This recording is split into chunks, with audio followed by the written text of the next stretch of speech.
Okay.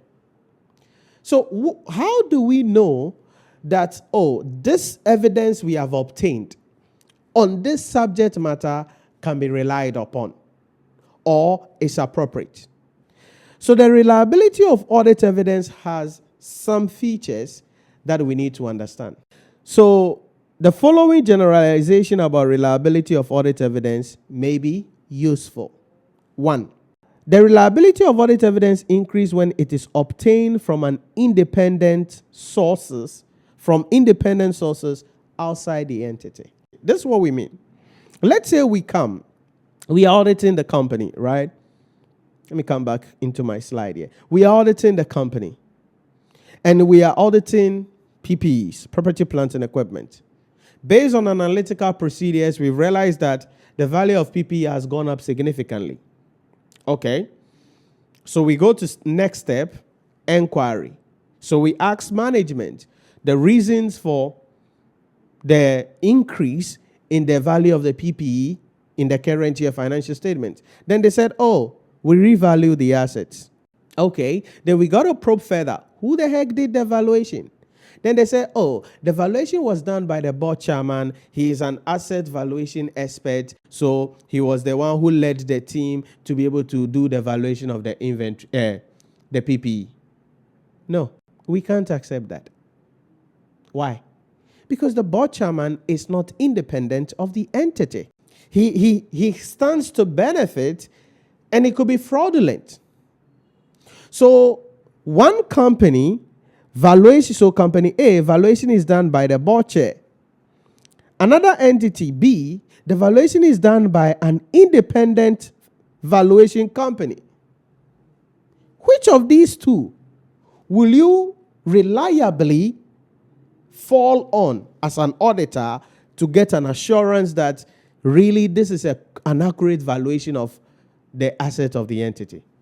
The B, the independent accounting firm.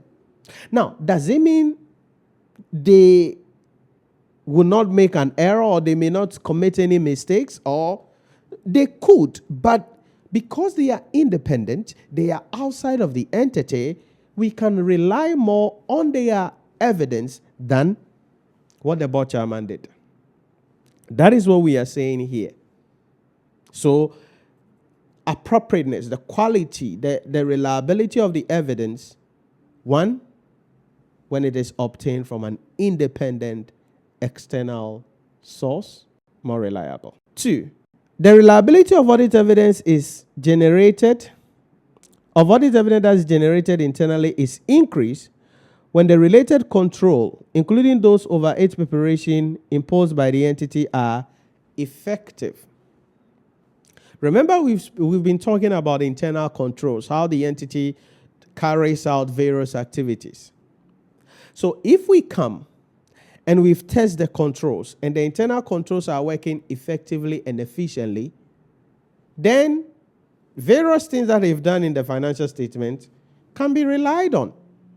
Like we spoke about the sales cycle, if you remember, last 2 weeks. We spoke about the sales cycle. When we started with audit planning, understanding the client entity.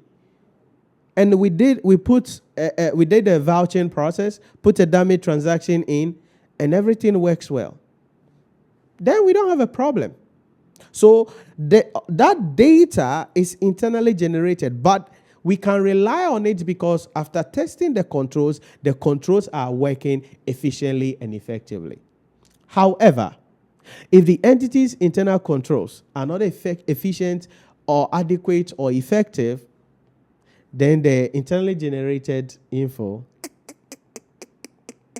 our reliability will not be that certain.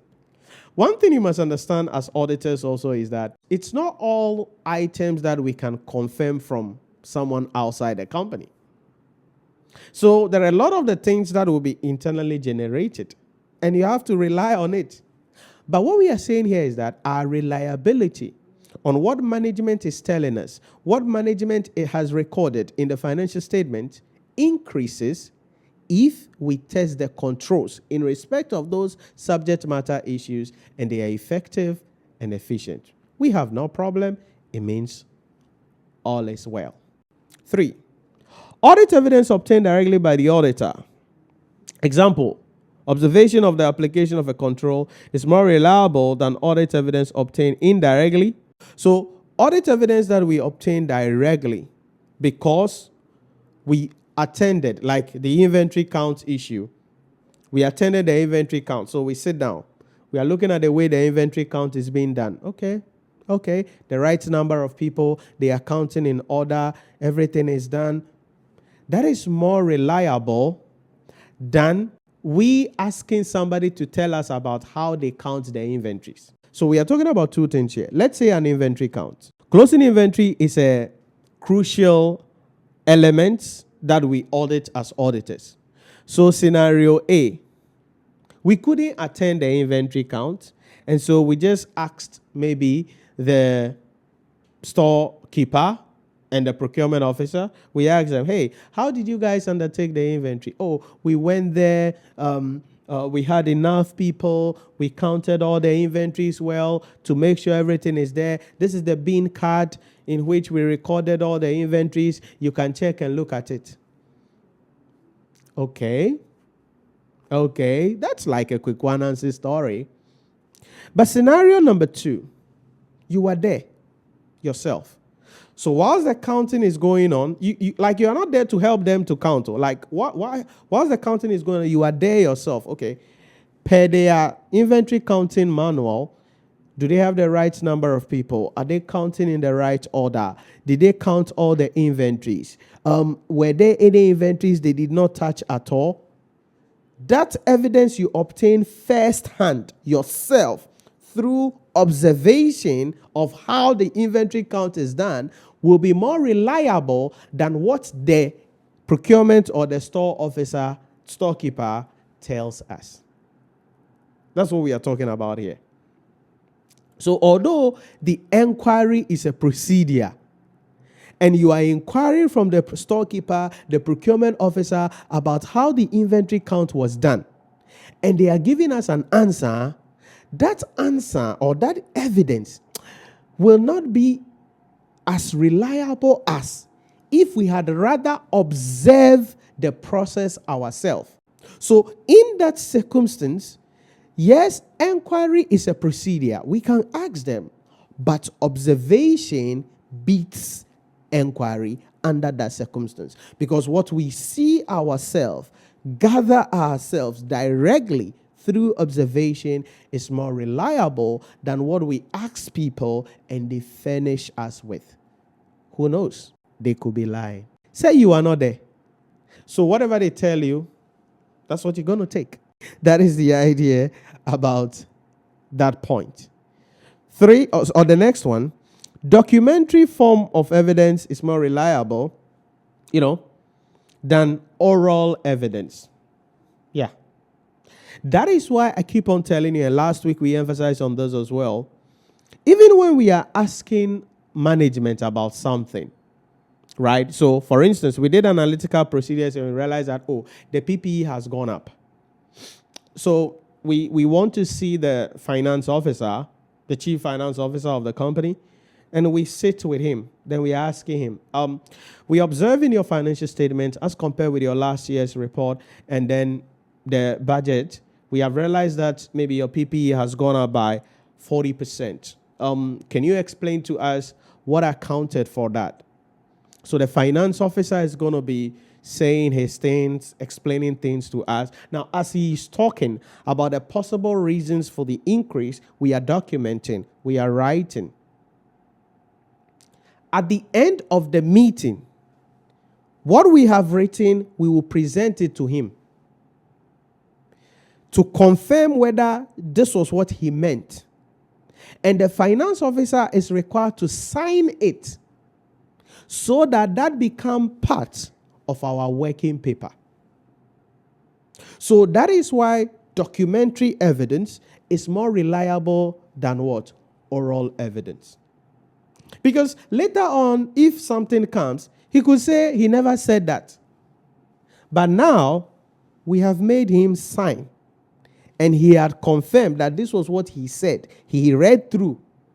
and he has signed, and his signature is on that document. So when something happens later on, after we finish our audit, we can present that as an evidence that we asked the finance manager. And this was his response. And we concluded that, okay, there was no way we could verify or confirm what he was saying. So this was what helped us, or what we used to reach the conclusion on the evidence that, or the opinion that we expressed on the financial statement. Nobody can do us anything. But if it is oral, he can come and say, I never said that. I never said that. So sometimes, even in addition to the write-up, in some environments, the conversations are going to be filmed or recorded, like an interrogation when you are arrested or taken to, IOCO, FBI, and those places. The interrogation is going to be recorded so that electronic evidence is there, can be played, can be referred to, that this is what you said when I asked you this question. And that is better than somebody just said something. Later on, the person can come and say, I never said that. That is what we mean by this particular point. All right. So whether it is in paper form or electronic form or other medium, is more reliable than evidence obtained orally. Next, audit evidence provided by original document is more reliable than photocopies. Right. So for instance, we are looking at the fact that the finance officer said, the reason why the PPE went up is because the entity bought some assets. Okay. Where are the title documents? Then they said, the title document of all our assets are with our lawyers, but we have the photocopies here. We don't do copies. Where the heck is the original document? So in that case, we have to request from them to speak with their lawyers so they can bring the document for us to see.